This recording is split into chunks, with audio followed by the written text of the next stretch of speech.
사도행전 19장.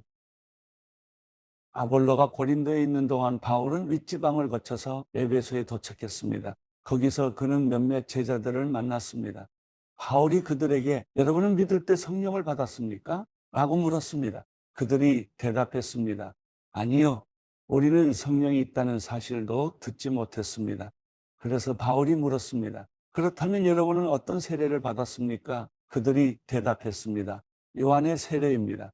바울이 말했습니다. 요한의 세례는 회개의 세례입니다. 그는 백성들에게 자기 뒤에 오실 분을 믿으라고 했는데 그분이 바로 예수입니다. 그들은 이 말을 듣고 곧바로 주 예수의 이름으로 세례를 받았습니다. 바울이 그들에게 손을 얹자 성령이 그들에게 내려 그들이 방언으로 말하며 예언하게 됐습니다. 그들은 모두 12사람 정도였습니다. 바울이 회당으로 들어가 석 달 동안 담대하게 말하며 하나님 나라에 대해 강론하고 설득했는데 그 가운데 몇 사람은 마음이 완고해져 믿기를 거부하고 공공연하게 그 가르침을 비방했습니다. 그래서 바울이 그들을 떠나 제자들을 따로 데려다 두란노 서원에서 날마다 가르쳤습니다. 이 일이 2년 동안 계속돼 아시아 지방에 사는 모든 유대 사람들과 그리스 사람들이 주의 말씀을 듣게 됐습니다. 하나님께서는 바울의 손을 통해 특별한 기적을 일으키셨습니다.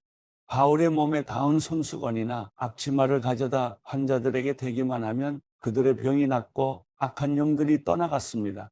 사방을 돌아다니며 귀신을 쫓아내는 유대 사람들 가운데 어떤 이들도 주 예수의 이름으로 악한 영들을 쫓아내려고 했습니다. 그들은 바울이 전파하는 예수를 힘입어 내가 너희에게 명령한다라고 말했습니다.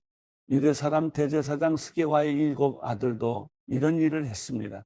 그러자 그 악한 영이 그들에게 대답했습니다. 내가 예수를 알고 바울도 안다. 그런데 너희는 누구냐? 그러고는 그 악한 영에 빠진 사람이 그들에게 달려들어 그들 전부를 힘으로 눌러 이겼습니다. 그러자 그들이 발가벗겨진 채 피를 흘리며 집 밖으로 도망쳐 나왔습니다. 이 사실을 알게 된 에베소에 사는 유대 사람들과 그리스 사람들이 모두 두려움에 사로잡혔고 주 예수의 이름을 높였습니다.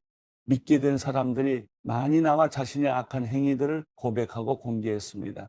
마술을 하던 많은 사람들은 그 책들을 모아다 사람들이 보는 앞에서 태워버렸습니다. 그들이 그 마술책들의 값을 매겨보니 모두 5만 드라크마 정도가 됐습니다. 이렇게 해서 주의 말씀은 점점 힘있게 퍼져나갔습니다.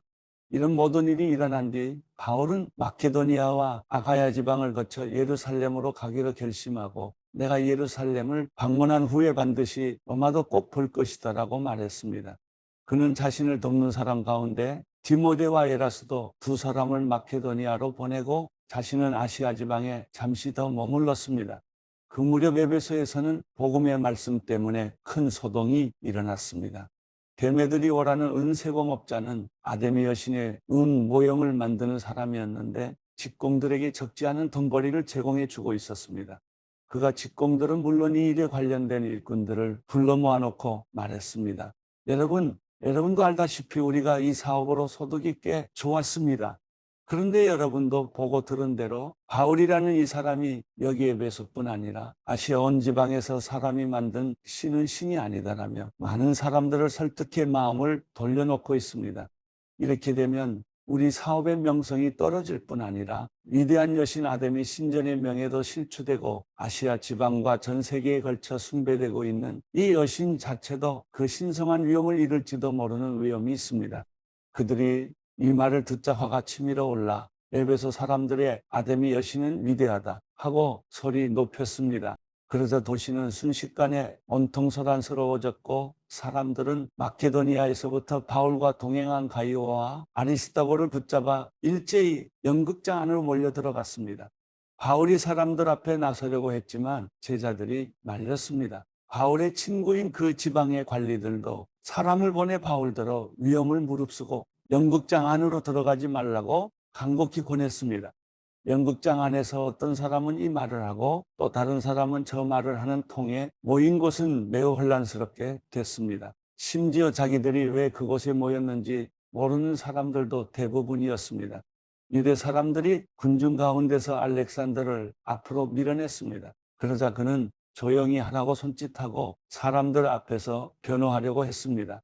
그러나 그가 유대 사람임을 알아챈 그들은 모두 한 목소리로 에베소 사람들의 아데미 여신은 위대하다라며 2시간 동안이나 외쳐댔습니다.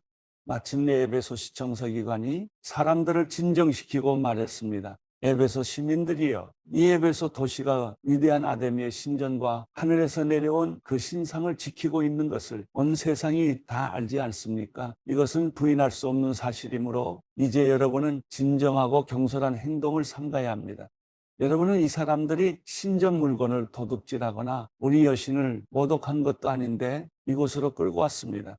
그러므로 데메드리오와 그 동료 직공들은 누구를 고소할 일이 있다면 법정이 열려 있고 거기 총독들도 있으니 거기서 고소하면 될 것입니다. 그 밖에 여러분이 제기하고 싶은 문제가 더 있다면 그것은 정식 집회에서 해결해야 할 것입니다. 오늘 일로 인해 우리는 소란죄로 고소당할 위험이 있습니다. 그럴 경우에 우리가 이유 없이 일어난 이 소동에 대해 해명할 길이 없을 것입니다. 그는 이렇게 말한 뒤 그 집회를 해산시켰습니다. 사도행전 20장. 소동이 끝나자 바울은 제자들을 불러 격려한 뒤 작별하고 마케도니아 지방으로 떠났습니다. 그는 그 지방을 두루 다니면서 사람들에게 많은 격려의 말을 해주었고 마침내 그리스에 도착해 그곳에서 3달 동안 머물렀습니다. 그는 거기서 배를 타고 시리아로 가려고 했는데 유대 사람들이 그를 해치려는 음모를 꾸미자 마케도니아를 거쳐 시리아로 돌아가기로 결심했습니다. 바울과 동행한 사람은 베레아 사람 브로의 아들 소바더, 데살로니가 사람 아리스다고와 세군도, 더베 사람 가이오, 디모데, 아시아 사람인 두기고와 드로비모였습니다. 이 사람들은 먼저 드로아에 가서 우리를 기다리고 있었습니다. 그러나 우리는 무교저로 빌립보에서 배를 타고 떠나 5일이 지나서야 드로아에서 다른 일행과 합류하게 됐습니다. 그곳에서 우리는 7일을 지냈습니다. 안식 후 첫날에 우리는 빵을 떼기 위해 모였습니다. 바울이 사람들에게 말씀을 전했는데 그는 다음 날 떠날 예정이었기 때문에 강론은 한밤중까지 계속됐습니다. 우리가 모여있는 다락방에는 등불이 많이 켜져 있었습니다. 유두고라는 청년이 창가에 앉아 있다가 바울이 쉬지 않고 이야기하는 바람에 깊이 잠이 들었습니다. 골아떨어진 그는 그만 3층에서 떨어지고 말았습니다. 일으켜보니 그는 이미 죽어 있었습니다. 바울이 뛰어내려가 유두고 위에 엎드려 그를 껴안고 말했습니다. 소란 피우지 마시오. 그에게 목숨이 있어. 그러더니 바울은 다시 위층으로 올라가 빵을 떼어 먹은 후 날이 셀 때까지 오랫동안 강론을 하고서 떠났습니다. 사람들은 살아난 청년을 집으로 데려가 많은 위로를 받았습니다. 우리는 먼저 출발의 배를 타고 아소로 가서 그곳에서 바울을 태울 예정이었습니다. 그가 거기까지 걸어가기로 했기 때문에 미리 약속해 둔 것입니다. 우리는 아소에서 바울을 만나 그를 태우고 미둘레네로 갔습니다. 그 이튿날에는 그곳에서 배를 저어 기호 맞은편에 이르렀고 그 다음 날 3월을 지나 그 이튿날에는 밀레도에 도착했습니다. 바울은 아시아 지방에서 지체하지 않으려고 에베소를 지나쳐 가기로 했습니다. 그는 가능하면 오순절에 맞춰 예루살렘에 도착하려고 서둘렀던 것입니다. 밀레도에서 바울은 에베소로 사람을 보내 교회 장로들을 불러오게 했습니다. 장로들이 도착하자 바울이 말했습니다. 내가 아시아 지방에 처음 간 그날부터 내가 여러분과 함께 있는 동안 어떻게 살았는지는 여러분이 잘 알 것입니다. 내가 모든 겸손과 눈물로 주를 섬겼고 유대 사람들의 음모로 시련도 많이 당했습니다. 여러분도 알다시피 나는 여러분에게 유익한 것이라면 무엇이든 주저하지 않고 전했고 공중 앞에서 또 집집마다 방문하면서 여러분을 가르쳐 왔습니다. 유대 사람들과 그리스 사람들 모두에게 회개하고 하나님께 돌아와 우리 주 예수를 믿어야 한다고 선포했습니다. 그리고 지금 나는 성령이 강권하신 가운데 예루살렘에 가려고 합니다. 그곳에서 내가 무슨 일을 당할지는 알 수 없습니다. 오직 내가 아는 것은 어떤 도시에 가든지 감옥과 고난이 나를 기다리고 있을 것을 성령께서 내게 증언해 주실 뿐입니다. 그러나 나는 내가 달려갈 길과 주 예수께서 내게 주신 사명, 곧 하나님의 은혜의 복음을 증언하는 사명을 다 완성하기 위해서라면 내 생명을 조금도 귀한 것으로 여기지 않습니다. 내가 지금까지 여러분 가운데 다니면서 하나님 나라를 전파해 왔으나 이제 여러분이 다시는 나를 보지 못할 거라는 것을 압니다. 그래서 오늘 내가 여러분에게 분명히 선언하지만 여러분 가운데 누가 멸망에 빠진다 해도 그것은 내 책임이 아닙니다. 나는 하나님의 모든 뜻을 주저함 없이 여러분에게 전파했기 때문입니다.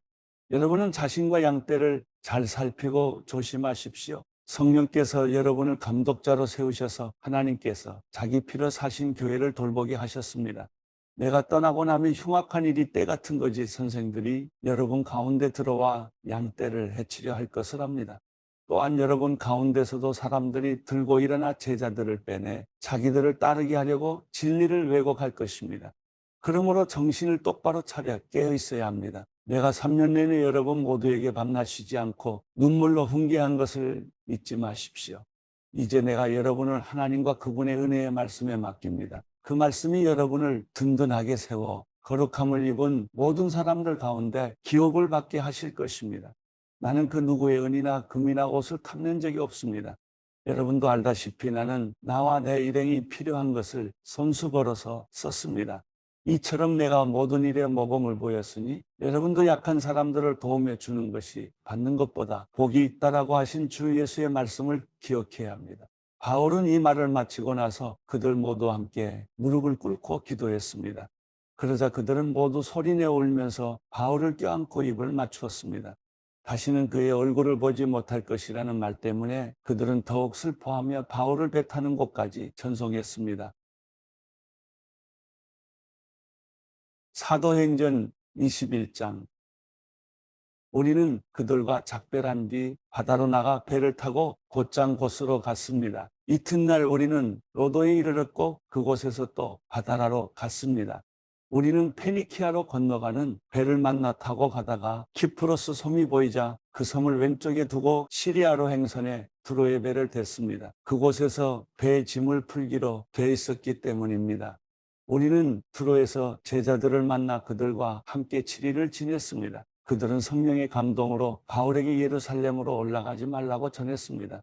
그러나 날이 다 지나자 우리는 두로를 떠나 항해 길에 올랐습니다. 모든 제자들과 그 아내들과 자녀들이 도시 밖까지 따라 나와 우리를 전송해 주었습니다. 우리는 그곳 바닷가에서 무릎을 꿇고 기도했습니다. 서로 작별 인사를 나눈 뒤 우리는 배에 올랐고 그들은 집으로 돌아갔습니다. 우리는 두로에서부터 여행을 계속하다 돌레마에 도착해 형제들에게 인사하고 그들과 함께 하루를 지냈습니다. 이튿날 길을 떠난 우리는 가이사랴에 이르러 7사람 가운데 하나인 전도자 빌립의 집에 머물렀습니다. 그에게는 결혼하지 않은 4명의 딸이 있었는데 그들은 모두 예언하는 사람들이었습니다. 그곳에서 여러 날을 지내는 가운데 아가보라는 예언자가 유대로부터 내려왔습니다. 그가 우리에게 와서 바울의 허리띠를 집어 자기 손발에 매더니 이렇게 말했습니다. 예루살렘의 유대 사람들이 이 허리띠 주인을 이렇게 동염해 이방 사람들에게 넘겨줄 것이라고 성령께서 말씀하십니다. 우리는 이 말을 듣고 그곳 사람들과 함께 바울에게 예루살렘에 올라가지 말라고 간곡히 권했습니다. 그러자 바울이 대답했습니다. 왜 여러분은 울면서 내 마음을 아프게 합니까? 나는 주 예수의 이름을 위해 예루살렘에서 붙잡힐 것은 물론 죽을 각오도 되어 있습니다. 바울이 설득당하지 않자 우리는 주의 뜻이 이루어지길 기원합니다. 하고는 더 말하지 않았습니다.